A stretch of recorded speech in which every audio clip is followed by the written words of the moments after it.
가끔씩 상상해 봅니다. 다툼과 분쟁이 없는 평화로운 일상을요. 그러나 다툼과 분쟁은 멀리 있는 것이 아닙니다.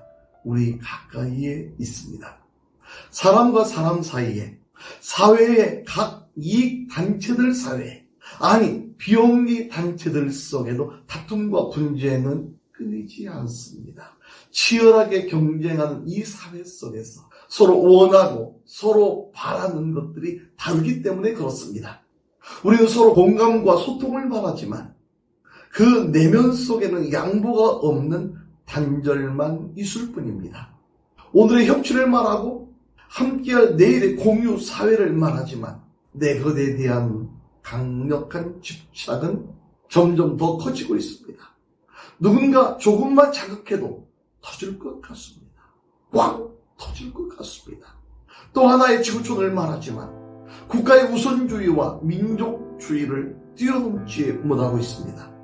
지역과 지역의 이기주의는 서로에 대한 인정과 배려, 이해를 삼켜버렸습니다. 전쟁과 분쟁은 멀리 있지 않습니다. 가까운 곳에 있습니다. 지금 내 인생이 전쟁터인 사람들도 있습니다. 내 안에 지금 우리는 평화를 원합니다. 우리 내면의 평화, 다툼과 분쟁이 없는 가정과 건강한 사회, 전쟁이 없는 평화가 우리의 소원입니다. 누구나 다 원하는 거죠. 그러나 이 평화는 쉽게 주어지지도 쉽게 만들어지지도 않습니다. 누군가의 희생과 누군가의 헌신을 통해서만 가능하기 때문입니다. 오늘의 말씀은 평화의 길을 말합니다. 누가 그 길을 열어갈 수 있을까요? 주님의 말씀을 듣습니다. 9절의 말씀인데요. 화평하게 하는 자는 복이 있나니 그들이 하나님의 아들이라 불릴 것이며. 화평하게 하는 자, 무슨 말입니까? 평화를 이루는 사람입니다. 그 뜻은 일반적인 의미에서 접근해 봅니다. 평온하고 화목함을 말합니다. 전쟁과 분쟁 또는 일체의 갈등이 없습니다. 갈등이 없는 평온함을 말합니다. 또는 그런 상태를 말합니다. 그러나 평화에 대한 성경적인 의미는 좀 다릅니다. 어떻게 생각하면 많이 다를 수도 있는 거죠.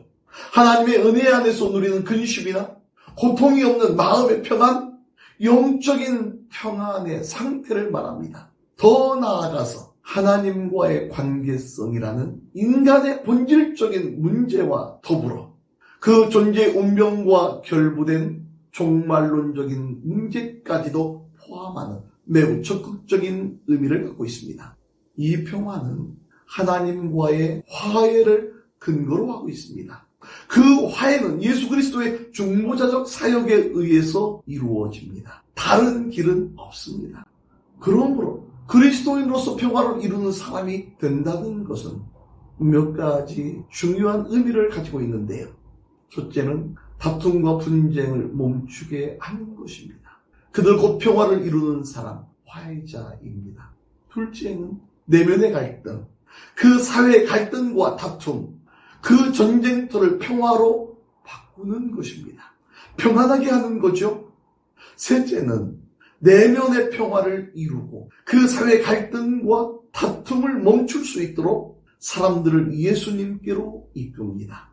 중보자 예수 그리스도를 통해 죄로 맡겼던 담을 허물고 하나님과 화해할 수 있도록 이끕니다. 하나님의 평화를 누리도록 이끕니다. 평화를 이루는 사람이 되시길 원하십니까? 먼저 내면의 평화를 이루십시오. 내 안에 하나님의 평화가, 내적 평안이 이루어지기를 원한다면 어떻게 해야 할까요? 그 방법은 무엇일까요? 소개해드리겠습니다. 첫째는 조용히 나의 마음을 읽어보시기 바랍니다. 둘째는 왜 고통스럽지? 그 고통의 원인이 뭘까? 질문해 보시기 바랍니다. 셋째는 깊은 곳에 자리 잡은 이기심과 욕심을 인정하십시오. 넷째는 중보자이신 예수님께 나의 이기심과 나의 욕망과 나의 죄악들을 못 박으십시오. 그러면서 나의 문제들을 십자가에다가 내던지시기 바랍니다. 다섯째로 예수님의 용서를 받아들이십시오. 여섯째로 하나님의 성령이 나를 다스릴 수 있도록 맡겨드리십시오. 일곱째로 예수님과 동행하십시오. 마지막으로 나 자신을 사랑하십시오. 그러면 우리는 내적 평화를 보게 될 것입니다. 우리는 평화를 이루는 사람을 말할 때 피스메이커라 말합니다. 다시 말합니다. 그들은 미움이 있는 곳에 평화를 가져다 주고 분열이 있는 곳에 화해와 일치를 가져다 줍니다. 이 세상은 그들이 필요합니다. 평화를 이루는 사람을 향한 하나님의 보상은 분명하고요. 확실합니다. 그들은 하나님의 아들이라 불리게 될 것입니다. 하나님의 아들이라뇨? 이게 무슨 말입니까? 예수님은 분명하게 말씀하셨습니다. 하나님의 자녀라 불림을 받을 것이다. 이 말씀은 우리에게 중요한 의미를 던져주고 있습니다. 첫째로 예수님은 하나님과 인간의 평화를 이루신 중보자라는 거죠. 화해자십니다. 우리는 그분 예수님을 가리켜 하나님의 아들이라 부릅니다. 둘째는 예수님 그 위대한 사역을 믿고 따르는 제자들에게 맡겨주셨습니다. 사역의 위임이지. 그리고 예수님께서 말씀하시기를 믿고 따르는 제자들에게, 그의 길을 걷는 제자들에게 나보다도 더 큰 일을 하게 될 것이라고 말씀해 주셨습니다. 셋째로 믿고 순종하는 사람들은 예수님의 길, 그 길을 걸어왔습니다. 예수님과 같은 사역을 했습니다. 그리고 지금 누군가는 그 길을 걸으며 평화를 이루는 사람으로 살아가고 있습니다. 바로 여러분들일 수도 있습니다. 사람과 사람을 화해시키고 내 직장 구성원들을 화해시키고 가정을 화목하게 만들고 그런 성도들이 우리 성도들 가운데 있는 거죠. 그들을 생각할 때 감사하지 않을 수가 없습니다. 예수님은 그들을 가리켜 하나님의 자녀라 불림을 받을 것이라고 선포해 주셨습니다. 자, 옆에 있는 분들에게 한번 우리 축복하며 말씀해 봅시다. 당신은 하나님의 자녀입니다. 당신은 하나님의 자녀라 불림을 받을 수 있는 분명한 자격이 있습니다. 그렇습니다. 하나님의 자녀됨. 그것을 믿고 행하는 자들에게 주시는 하나님의 위대한 보상입니다. 특별한 복입니다. 이 세상에 하나님의 평화가 필요합니다. 인생의 미움과 갈등, 그리고 고통을 끌어안고 살아가는 모든 사람들에게 하나님의 평화가 필요합니다. 그 평화가 필요한 사람들에게 누군가의 도움이 필요합니다. 마음의 전쟁터, 치열한 삶의 전쟁터를 가진 모든 사람들에게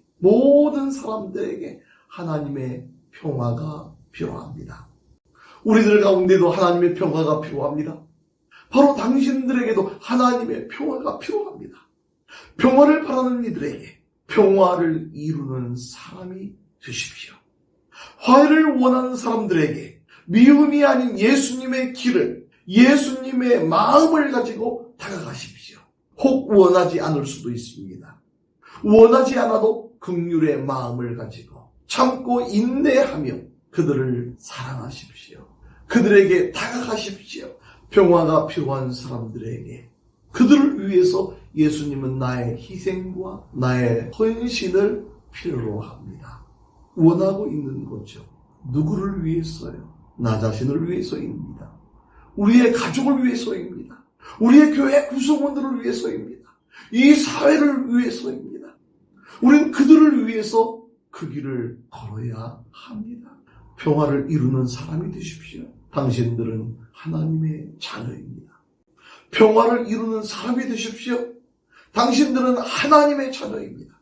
예수님께서 말씀하십니다. 평화를 이루는 사람은 복이 있다. 그들이 하나님의 자녀라고 불림을 받게 될 것이다. 아멘.